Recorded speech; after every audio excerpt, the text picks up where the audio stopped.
بسم الله الرحمن الرحيم ثم رددناه أسفل سافلين إلا الذين آمنوا وعملوا الصالحات فلهم أجر غير ممنون فما يكذبك بعد بالدين أليس الله بأحكم الحاكمين بلى ونحن على ذلك من الشاهدين ثم رددناه أسفل سافلين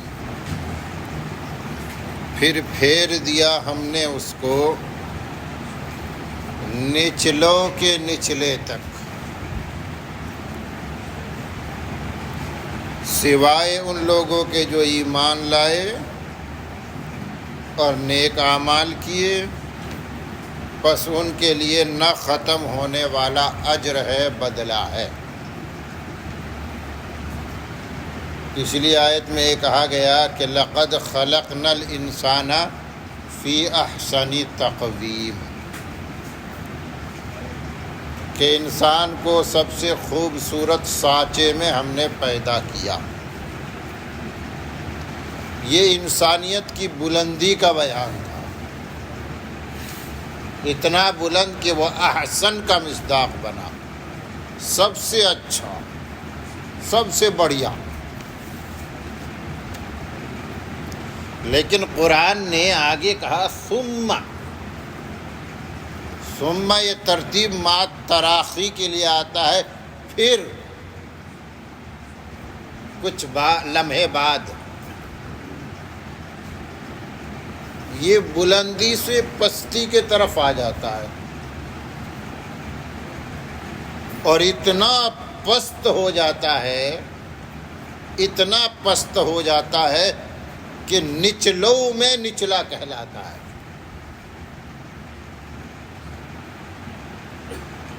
دونوں آیت کو ملائیے تو یہ بات سمجھ میں آ جاتی ہے کہ انسان کا ایک اینگل تو وہ ہے جس سے یہ اوپر چڑھتا ہے، اور اتنا اوپر چلا جاتا ہے کہ فرشتوں کی معصومیت بھی انسان کی انسانیت پر رشک کرتی ہے۔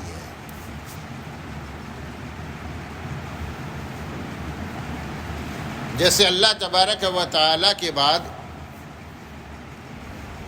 سب سے اونچا طبقہ، سب سے بڑا درجہ کس کا ہے؟ نبیوں کا ہے،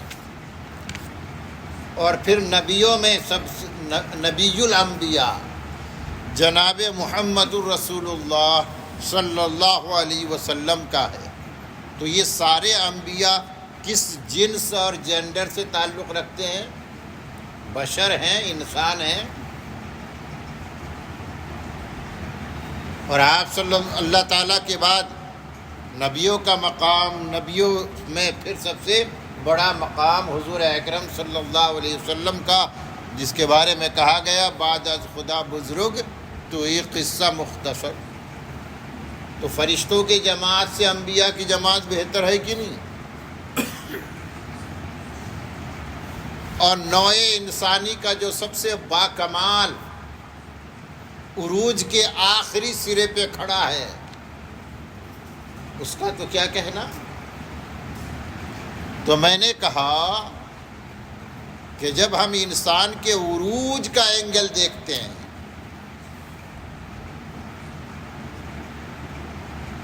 تو یہ اس عروج تک پہنچا ہوا نظر آتا ہے کہ فرشتے ان کے مقابلے میں کچھ بھی نہیں۔ ایک اینگل تو انسانیت کا یہ ہے، اسی اعتبار سے اس کو لقد خلقنا الانسان فی احسن تقویم کہا گیا، اس کو اشرف المخلوقات کا تمغہ پہنایا گیا۔ لیکن اس کا ایک دوسرا اینگل ہے، اس کا جو حیوانی اینگل ہے، یہ تو ملکوتی اینگل تھا، اس کا روحانیت کا اینگل تھا، اور اس کا جو دوسرا اینگل ہے حیوانیت کا،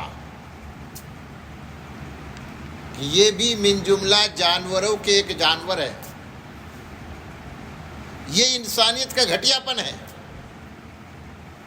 انسانیت کا گھٹیا پن ہے یہ حیوانیت کا عنصر اس میں ہونا۔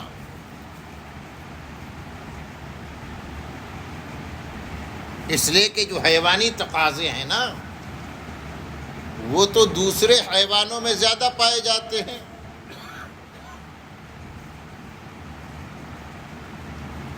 وہی تقاضے دیگر حیوانوں میں تعریف کی بات ہوتی ہے، لیکن انسان کے لیے وہ تعریف کی بات نہیں ہوتی۔ اگر کوئی انسان آپ کو کہہ دے آپ لومڑی کی طرح چالاک ہیں تو آپ کو اچھا لگے گا کہ برا لگے گا؟ اچھا، اگر کوئی آپ کو کہہ دے آپ کی خوراک ہاتھی کی طرح ہے، کہ آپ کی خوراک ہاتھی کی طرح ہے، آپ کو اچھا لگے گا؟ یہ انسانیت کا کمال والا اینگل نہیں ہے۔ ادھر آپ جتنا جائیں گے، مولانا قاسم نانوتوی رحمۃ اللہ علیہ، ان کا ایک مناظرہ ہے، غالباً رڑکی والا مناظرہ، اس میں پنڈت جی تھے، یہ وہاں پہنچے تو ان کا کھانا لایا گیا، تو بہت سارا کھانا، تو حضرت کو یہ لگتا ہے کہ یہ ایک نہیں ایک نام لیا گا بلکہ کئی لوگ، بہت سارے لوگ ہوں گے۔ تو انہوں نے اپنے شاگرد کو پوچھا دیکھو ذرا جھانک کر دیکھو کتنے لوگ ہیں جو مناظرہ کرنے کے لیے، ڈیبیٹ کے لیے آئے ہیں؟ تو کہنے لگے حضرت وہ اکیلے، سارا دیکھ اکیلے ہیں، اکیلے ہیں لیکن کھانا بہت سارا۔ تو شاگرد ان کے جو خادم ساتھ میں تھے کہنے لگے حضرت علم میں مناظرہ ہوگا کہ مجھے تو یقین ہے کہ یہ آپ کے سامنے ٹک نہیں پائے گا، لیکن ایک میدان ہے مناظرے کا، اس میں آپ ٹک نہیں پائیں گے، یہ تو مجھے یقین ہے۔ کہنے لگے کس میں ٹک نہیں پاؤں گا؟ کہنے لگے کھانے کا مناظرہ۔ وہ تو اتنا سارا کھانا کھا گیا اور آپ کی خوراک ذرا سی ہے، تو اگر بات آ جائے چلو کھانے میں مقابلہ کریں تو آپ کو تو ہار ماننا پڑے گا۔ حضرت نے جواب دیا اگر کھانے ہی میں مناظرہ کرنا ہو تو میری کیا ضرورت ہے؟ یہاں میرے لیے میری طرف سے ایک ہاتھی کو کھڑا کر دینا کہ لے تو کتنا کھاتا ہے اور میرا ہاتھی کتنا کھاتا ہے، پھر مناظرے میں مجھے لانے کی ضرورت نہیں ہے۔ تو انسان اگر بہت زیادہ کھاتا ہے تو ہاتھی سے مقابلہ کر لے، اس میں انسانیت کا کیا کمال ہے؟ تو اس کا جو دوسرا اینگل ہے، حیوانیت والا اینگل، اس کو وہ نیچے اتارتا ہے، مقام انسانیت سے نیچے پہنچاتا ہے، اور کتنا نیچے لے کے جاتا ہے؟ کہتے ہیں نچلوں سے نیچے۔ خباثت کی مثال سور ہے۔ خباثت کی مثال کیا ہے؟ اگر کوئی کہتے خبیث جانور ہے تو آپ کہتے ہیں سور سے زیادہ خبیث کیا ہوگا؟ لیکن جب اسی انسان میں خباثت آتی ہے نا تو یہ سور سے زیادہ خبیث بن جاتا ہے۔ بھیڑیا میں کہتے بھیڑیا کو درندگیت کے لیے مثال دی جاتی ہے کہ بھیڑیا جیسا درندہ، لیکن جب انسان میں درندگیت آتی ہے نا تو بھیڑیا بھی فیل ہو جاتا ہے اس کے مقابلے۔ انسان جب اپنی چالاکی دکھاتا ہے نا تو لومڑی کو بھی فیل کر دیتا ہے۔ اس لیے نچلوں میں قرآن نے کہا، بہت زبردست جملہ استعمال ہوا ہے قرآن میں، اولئک کالانعام، کہ یہ انسان مویشیوں جانوروں کی طرح ہے، بل ہم اضل، بلکہ جانوروں سے بھی زیادہ بدتر ہے۔ وَأَضَلُّ سَبِيلًا۔ تو اس کا ایک رخ تو وہ ہے جو عروج والا رخ ہے، وہ اینگل ہے کون سا؟ روحانیت کا، کہ اپنی روحانیت کے ذریعے وہ بلندی پہ چڑھ جائے، یہاں تک کہ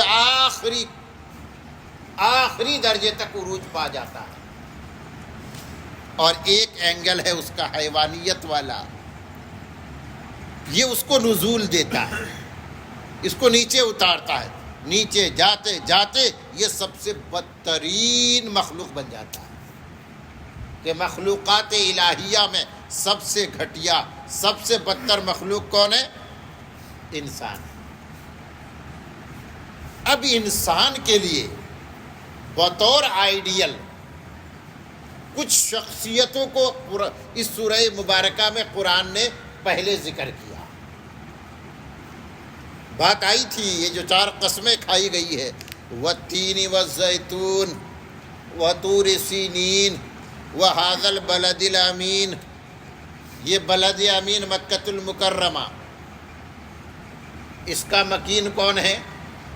یہ سارے مکانات مراد لیے گئے ہیں ایک قول کے اعتبار سے، تو اس کا مکین سب سے بڑھ کر حضور اکرم صلی اللہ علیہ وسلم۔ طور سینین ایک مکان ہے، اس کا مکین کون ہے رہنے والا؟ حضرت موسیٰ، کہ حضرت موسیٰ وہاں گئے، وہاں ان کو نبوت ملی، وہیں پر ان کو کتاب الہی ملی۔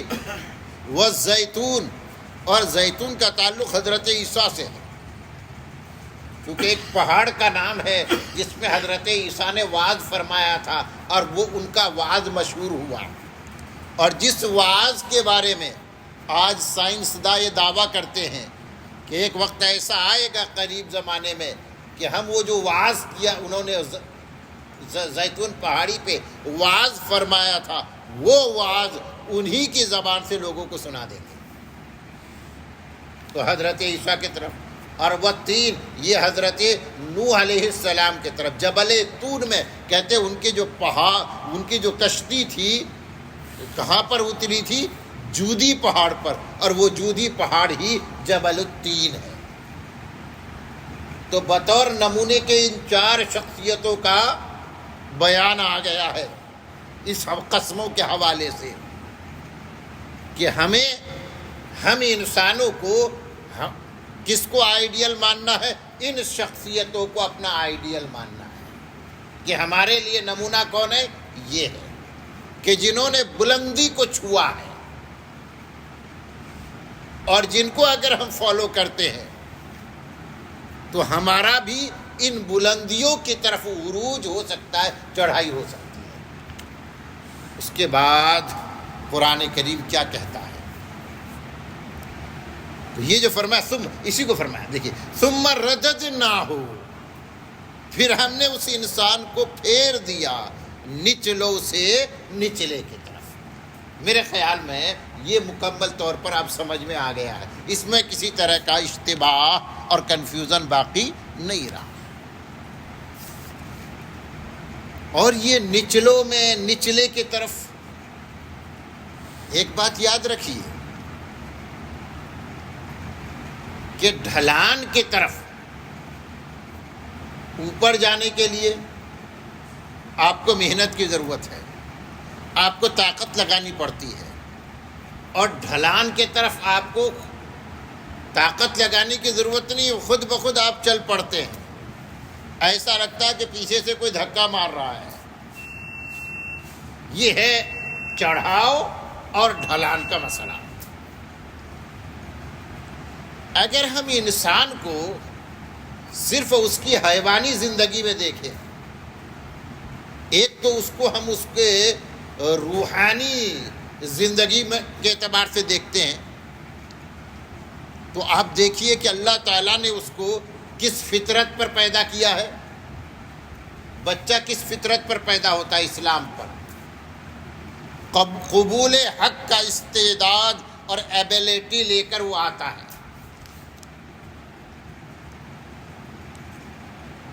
اب اگر وہ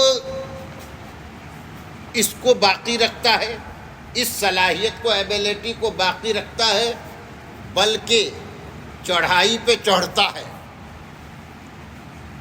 تو اس کی جو فطری صلاحیت ہے، نیچرل ایبیلٹی ہے، اس میں 4 چاند لگ جاتا ہے اور اضافہ ہوتے جاتا ہے۔ بصورت دیگر اگر اس کو باقی رکھنے، اس پر باقی رہنے کی محنت نہیں کرتا تو پھر ڈھلان آ جاتا ہے، اور اترتے اترتے وہ اس مقام تک پہنچ جاتا ہے کہ وہ جو فطری صلاحیت تھی وہ فطری صلاحیت ختم ہو جاتی ہے۔ اب وہ انسان نیکی کرنا چاہے اس کے لیے مشکل ہے، گناہ کرنا چاہے گا آسان۔ تو یہ جو پھرنا ہوتا ہے نا، پھرنا، قرآن نے کہا پھر ہم نے اس کو پھیر دیا۔ ایک تو اس کا جو روحانی والا اینگل ہے اس میں بھی یہ بات فٹ ہو جاتی ہے، اور اس کو جو حیوانی والا اینگل ہے اس میں بھی، کہ بچہ جب پیدا ہوتا ہے تو وہ عروج کا سفر طے کرتا ہے، بلندی پہ چڑھتا ہے، کمزور آتا ہے، لیکن روز بروز اس میں طاقت آتی جاتی ہے۔ پہلے کروٹ نہیں بدل سکتا تھا، اب کروٹ بدلنے لگتا ہے، بول نہیں سکتا، بولنے لگتا ہے، یہاں تک کہ وہ مستنڈا جوان ہو جاتا ہے۔ پھر 40 سال کے بعد کمزوری آنے لگتی ہے، ڈھلان آنے لگتا ہے، اور ڈھلتے ڈھلتے وہ جو ارذل العمر ہے، پورے طور پر جسمانی اور مینٹلی دونوں کے طور پر وہ بالکل دوسرے پہ ڈیپینڈ ہو جاتا ہے۔ یہ اس کا ڈھلان ہے، یہ اس کو پھیرنا ہے نچلوں کی طرف، نچلوں سے نچلے کی طرف، اتنی کمزوری آ جاتی ہے۔ اور وہ بات جو آپ کو پہلے آپ کے سامنے پیش کی گئی وہ تو ہے ہی ہے اصل بنیاد، اس کو ذہن میں رکھیے۔ یہ جو فرمایا قرآن نے، پھر ہم اس کو نچلوں سے نیچے پہنچا دیتے، پہنچ گیا ہے۔ اب آگے قرآن نے کیا علاج بتایا ہے؟ اب آدمی جب ایک ایسے موڑ پہ کھڑا ہے، یہ اوپر بھی جا سکتا ہے، نیچے بھی آ سکتا ہے۔ اس کا ٹارگیٹ یہ ہے کہ مجھے اوپر جانا ہے، مجھے نیچے نہیں آنا ہے، تو اسے کیا کرنا پڑے گا؟ اس چڑھائی پہ چڑھنے کے لیے اسے کرنا کیا ہے؟ تو قرآن نے اس کو بیان کیا ہے، جیسے آپ پڑھ کے آئے نا، فَلَقْتَحَمَ الْعَقَبَةَ وَمَا أَدْرَاكَ مَا الْعَقَبَةُ۔ عقبہ کہتے ہیں پہاڑی گھاٹی کو، کہ اس گھاٹی کو کون چڑھے گا؟ چڑھنا پڑے گا، وہ نیکیاں جو مشکل ہے وہ کرنا پڑے گا۔ نیکیوں کو جو مشکل نیکیاں ہے، آسانی سے نہیں کیا جا سکتا، ان کو قرآن نے عقبہ کہا، گھاٹی۔ کون ہے جو اس گھاٹی چڑھے گا؟ تو کون ہے جو بلندی کے طرف بڑھے گا؟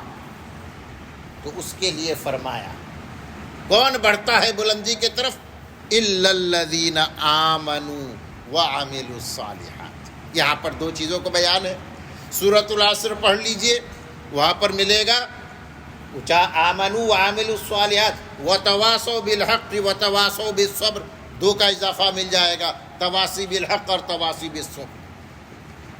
تو اگر کوئی انسان اس کی جو روحانیت والا اینگل ہے اس میں آگے بڑھنا چاہتا ہے، اپنی روحانیت کو مضبوط بنانا چاہتا ہے، تو اس کی پہلی فکر ہوگی، اس کی سیڑھی کا پہلا زینہ ہوگا ایمان۔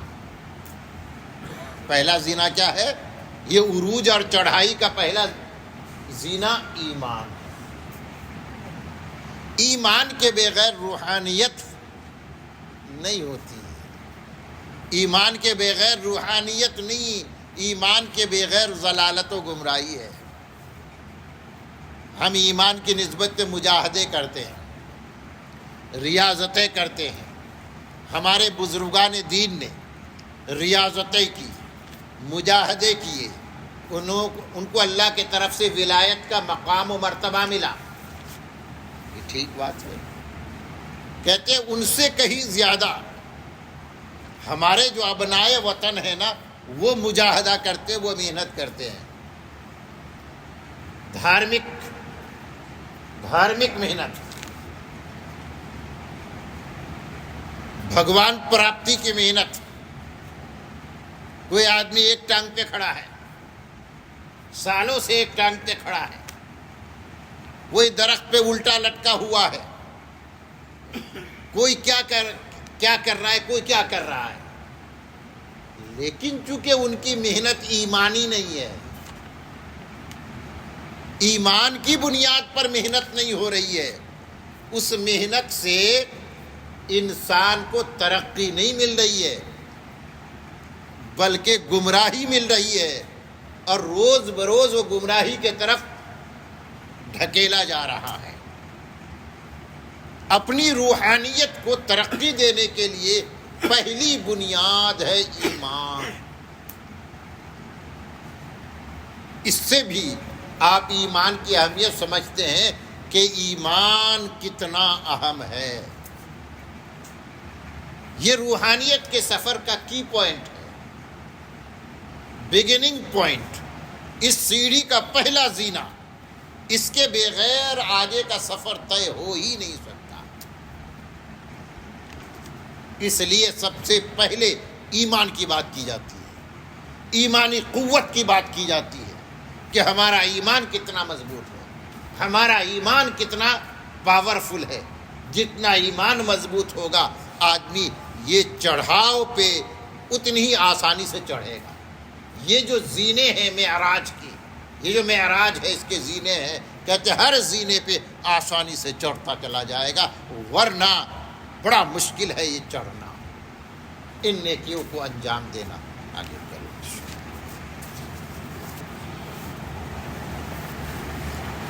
الحمدللہ رب العالمین والصلاة والسلام علی رسولہ النبی الکریم۔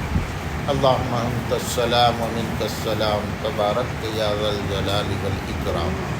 ربنا ظلمنا انفسنا وإن لم تغفر لنا وترحمنا لنكونن من الخاسرین۔ یا اللہ ہمارے گناہ معاف فرما دے اللہ، یا اللہ ہم بہت کمزور ہیں، ابتلا اور آزمائش کے اہل نہیں ہیں اللہ، یا اللہ ابتلا اور آزمائش کے اہل نہیں ہیں، یا اللہ ابتلا اور آزمائش کے اہل نہیں ہیں، اس لیے اللہ تجھ سے ہر آفت سے پناہ چاہتے ہیں، یا اللہ لمحہ لمحہ عافیت چاہتے ہیں، یا اللہ سلامتی چاہتے ہیں، یا اللہ ہمیں عافیت عطا فرما دے، سلامتی عطا فرما دے، یا اللہ ہر طرح کے آفات و بلیات سے ہماری حفاظت فرما لے، یا اللہ ہمیں انسان بنایا، یا اللہ انسان کا جو ترقی والا پہلو ہے، یا اللہ جو اس کو یا اللہ اس کے درجے بڑھاتا ہے، یا اللہ اسی پہلو کو